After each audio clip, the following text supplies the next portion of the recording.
Hello folks, this is Alex from the Time-Lapse Guy, and in today's quick tutorial I'm going to show you how you can record light trails by only using a GoPro, as can be seen here.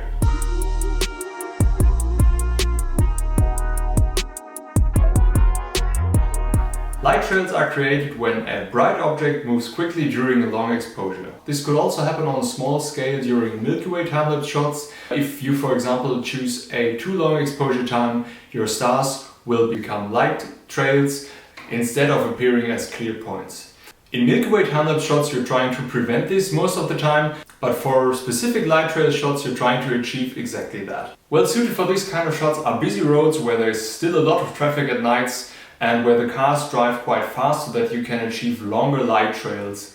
I shot my sequence, for example, on a motorway bridge, but busy city centers can also be used for this kind of shots. When you're taking this shot, you should ideally set up your camera on a place a little bit higher than your objects, and also in such a way that oncoming cars are not lighting directly into your camera, because then you risk a overexposure of your shots, as can be seen in these shots, for example.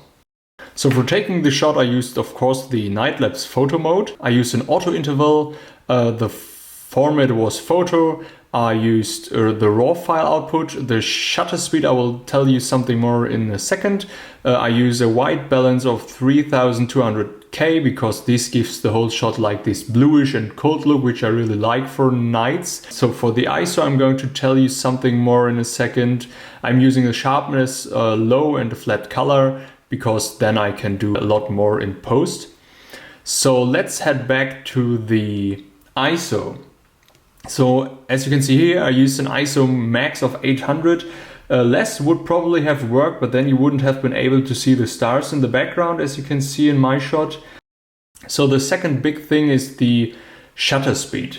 The exposure time also depends on two big factors. For the shown shot I found 15 seconds to be optimal, but the exposure time primarily depends on how fast the cars are moving or the objects you want to have light trails with. On our highways in Germany, the cars drive on an average of about 130 kilometers. Trucks drive usually way slower. And at 130 kilometers per hour, car drives about 36 meters per second. You can just simply divide the kilometers per hour number with 3.6 and then you got the meters per second. So with my exposure time of 15 seconds I get a light trail of about 540 meters. So that's quite long. As you can see here, the light trails sometimes go until this blue sign.